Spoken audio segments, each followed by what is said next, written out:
নমস্কার, ভক্তি আলো ইউটিউব চ্যানেলে শিবপুরাণের ধারাবাহিক পর্বে আপনাকে স্বাগত জানাই।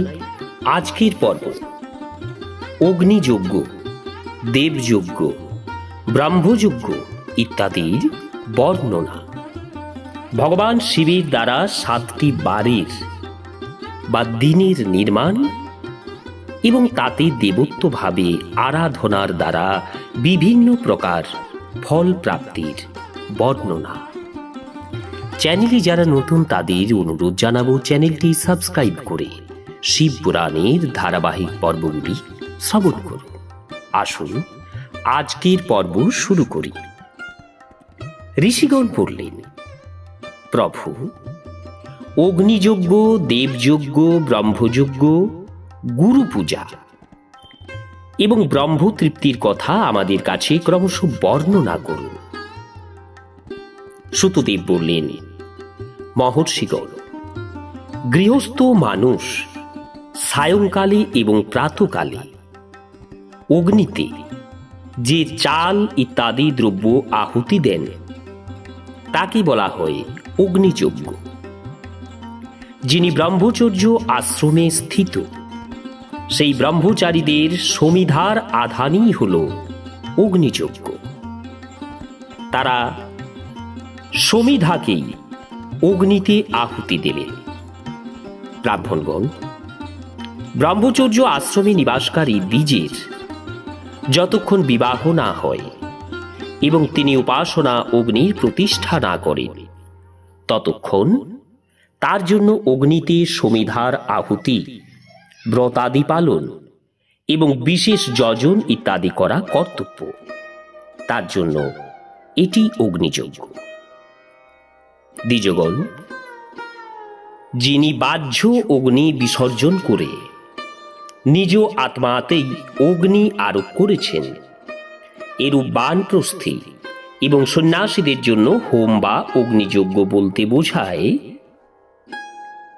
তারা বিহিত সময়ে স্থিতকর, পরিমিত এবং পবিত্র এই রকম অন্ন ভোজন করবেন।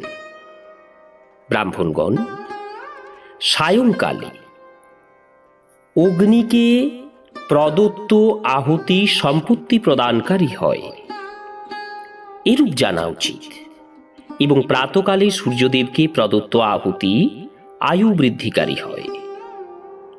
অগ্নিদেব দিবসকালে সূর্যেই প্রবিষ্ট হয়ে যান, সুতরাং প্রাতকালে সূর্যকে প্রদত্ত আহুতিও অগ্নিযজ্ঞেরই অন্তর্গত। এইভাবে অগ্নিযজ্ঞের বর্ণনা করা হয়েছে। ইন্দ্রাদি সমস্ত দেবতার উদ্দেশ্যে অগ্নিতে যে আহুতি প্রদান করা হয় তাকে দেবযজ্ঞ বলে মানা হয়। স্থলিপাক ইত্যাদি যজ্ঞকেও দেবযজ্ঞ মনে করা উচিত।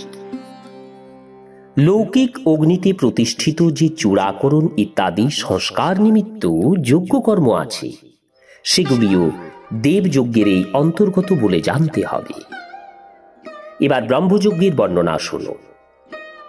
দ্বিজদের উচিত দেবতাদের তৃপ্তির জন্য নিরন্তর ব্রহ্মযজ্ঞ করা।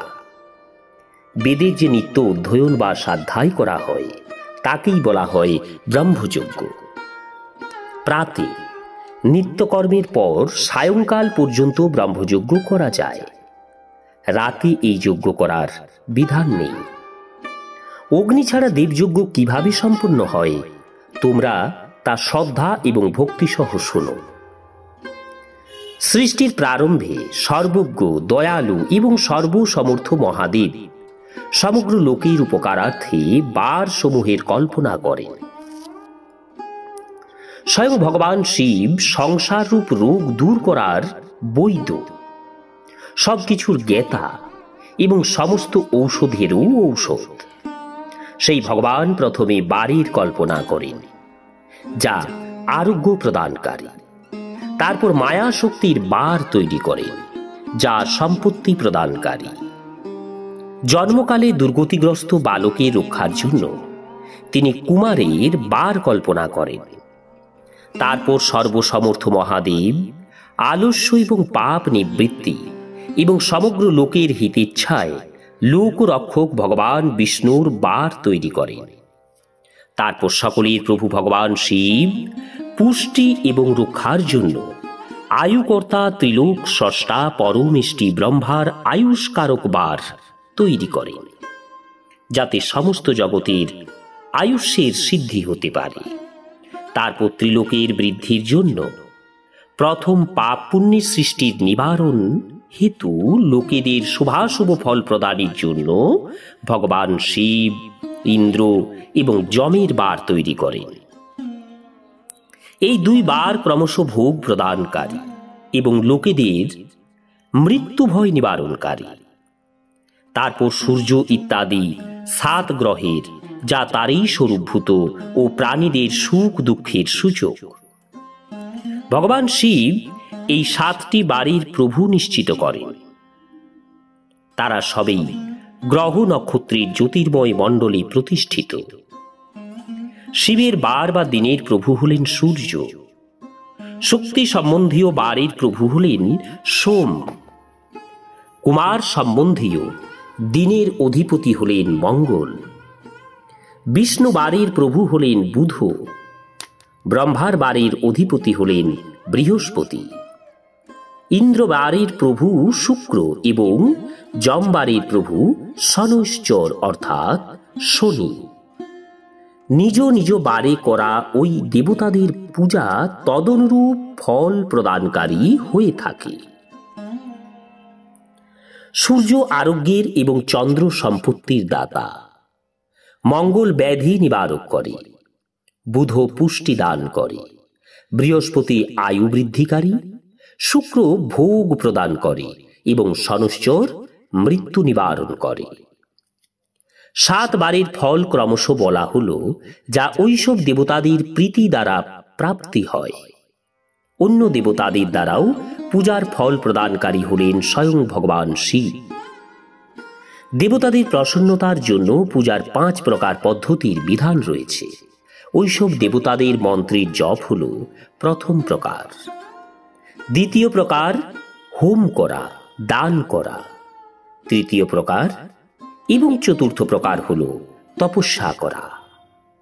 কোনো বেদির উপর, প্রতিমার বিগ্রহে, অগ্নিতে অথবা ব্রাহ্মণের দেহে আরাধ্য দেবতাকে চিন্তা করে ষোড়শোপচারে তার পূজা বা আরাধনা করা হল পঞ্চম প্রকার পূজা।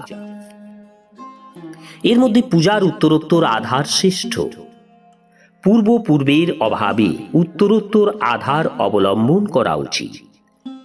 2 চক্ষু এবং মস্তকের রোগ ও কুষ্ঠরোগ শান্তির জন্য ভগবান সূর্যের পূজা করে ব্রাহ্মণ ভোজন করাবে।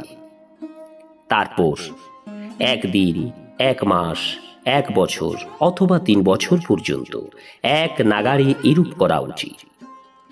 এর দ্বারা প্রবল প্রারব্ধবশত রোগ এবং জরা ইত্যাদি রোগের নাশ হয়। ইষ্টদেবের নাম মন্ত্রাদির জপ ইত্যাদি সাধন বার অনুযায়ী ফল প্রদান করে। রবিবারে সূর্যদেবের, অন্য দেবতাদের ও ব্রাহ্মণদের জন্য বিশিষ্ট বস্তু অর্পণ করবে। এই সাধন বিশিষ্ট ফল প্রদানকারী হয় এবং এর দ্বারা বিশেষভাবে পাপের উপশম হয়। সোমবারে বিদ্বান ব্যক্তি সম্পত্তি লাভের জন্য লক্ষ্মী আদি দেবীর পূজা করবে এবং সপত্নীক ব্রাহ্মণদের ঘৃত পক্ষ অন্ন ভোজন করাবে। রোগ শান্তির জন্য মঙ্গলবারে কালী মায়ের পূজা করবে এবং বিউলি, মুগ এবং অরহর ডালযুক্ত অন্ন দ্বারা ব্রাহ্মণ ভোজন করাবে। বুধবারে বিদ্বান ব্যক্তি দধিযুক্ত অন্ন দ্বারা ভগবান বিষ্ণুর পূজা করবে। এরূপ করলে সর্বদা পুত্র, মিত্র, কলত্র ইত্যাদির শ্রী বৃদ্ধি হবে। যিনি দীর্ঘায়ু হবার ইচ্ছা রাখেন, তিনি বৃহস্পতিবারে দেবতাদের পুষ্টির জন্য বস্ত্র, যজ্ঞোপবীত, ঘৃত মিশ্রিত পায়েস দিয়ে পূজা করবেন। ভোগাদি প্রাপ্তির জন্য শুক্রবারে একাগ্রচিত্তে দেবতাদের পূজা করবেন এবং ব্রাহ্মণদের তৃপ্তির জন্য ষড়রসযুক্ত অন্ন প্রদান করবেন। এইভাবে পত্নীর প্রসন্নতার জন্য সুন্দর বস্ত্রাদি পরিধান করবেন। সনুশ্চর অপমৃত্যু নিবারণকারী। বুদ্ধিমান ব্যক্তি সেই দিন রুদ্রাদি দেবতার পূজা করবেন। তিলের হোম দ্বারা, দানের দ্বারা দেবতাদের সন্তুষ্ট করে ব্রাহ্মণকে তিল মিশ্রিত অন্ন ভোজন করাবেন। যিনি এইভাবে দেবতাদের পূজা করবেন তিনি আরোগ্যাদি ফলের ভাগী হবেন। দেবতাদের নিত্য পূজা, বিশেষ পূজা, স্নান, দান, জপ, হোম এবং ব্রাহ্মণ তর্পণ প্রভৃতি এবং রবি ইত্যাদি বিশেষ বার ও তিথি নক্ষত্র যোগ প্রাপ্ত হলে বিভিন্ন দেবতাদের পূজায় সর্বজ্ঞ জগদীশ্বর ভগবান শিবেই সেই দেবতাদের রূপে পূজিত হয়ে সকলকে আরোগ্য আদি ফল প্রদান করেন। দেশ, কাল, পাত্র, দ্রব্য, শ্রদ্ধা এবং লোক অনুযায়ী তারতম্যের ক্রমানুসারে মহাদেব আরাধনাকারীদের আরোগ্যাদি ফল প্রদান করেন। শুভ অর্থাৎ মাঙ্গলিক কর্ম এর আরম্ভে এবং অশুভ অর্থাৎ অন্ত্যেষ্টি ইত্যাদির শেষে জন্ম নক্ষত্রাদিতে গৃহস্থ ব্যক্তি নিজ গৃহে আরোগ্যাদি এবং সমৃদ্ধির জন্য সূর্যাদি গ্রহের পূজা করবে এবং এর দ্বারা প্রমাণিত হয় যে দেবতাদের পূজার সমস্ত অভীষ্ট বস্তু প্রদানকারী হয়। ব্রাহ্মণদের দেবপূজা কর্ম বৈদিক মন্ত্রের সঙ্গে হওয়া উচিত। এখানে ব্রাহ্মণ শব্দটি ক্ষত্রিয় ও বৈশ্যরাও উপলক্ষ। শূদ্রাদি অন্যদের দেবযজ্ঞ তান্ত্রিক বিধি দ্বারা হওয়া উচিত। শুভ ফল আকাঙ্ক্ষাকারী ব্যক্তিদের 7 দিনেই নিজ শক্তি অনুসারে সর্বদা দেব পূজা করা উচিত। নির্ধন ব্যক্তি তপস্যা দ্বারা ব্রত ইত্যাদি কষ্ট সহ্য করে এবং ধনী ব্যক্তি নানা প্রকার দান এবং উপাচারের সাহায্যে দেব আরাধনা করবে। বারবার শ্রদ্ধা সহ এইভাবে ধর্ম অনুষ্ঠানের দ্বারা বারবার পুণ্যলোকে নানা ফল ভোগ করে পুনরায় এই পৃথিবীতে জন্মগ্রহণ হয়। ধনবান পুরুষ ভোগ সিদ্ধির জন্য পথে বৃক্ষ লাগিয়ে জনসাধারণের জন্য ছায়ার ব্যবস্থা করবেন। জলাশয়, কূপ, সরোবর, পুকুর এইসব তৈরি করবেন। বেদ শাস্ত্রাদির প্রতিষ্ঠার জন্য পাঠশালা স্থাপন করবেন এবং অন্যান্য নানা প্রকারে লোকহিতকর ধর্ম পালন করতে থাকবেন। সময় অনুসারে পুণ্যকর্মের পরিপাকে অন্তঃকরণ শুদ্ধ হলে জ্ঞানের সিদ্ধি লাভ হয়। দ্বিজগণ, যিনি এই অধ্যায় শোনেন বা পড়েন বা শোনাবার ব্যবস্থা করেন তিনি দেবযজ্ঞের ফল লাভ করেন। নমস্কার, আজকের পর্ব এখানেই শেষ করছি। আগামী পর্ব দেশ, কাল, পাত্র এবং দান ইত্যাদির বিচার বিবেচনা। চ্যানেলে যারা নতুন তাদের অনুরোধ জানাবো চ্যানেলটি সাবস্ক্রাইব করে শিবপুরাণের ধারাবাহিক পর্বগুলি শ্রবণ করুন। ওম নমঃ শিবায়।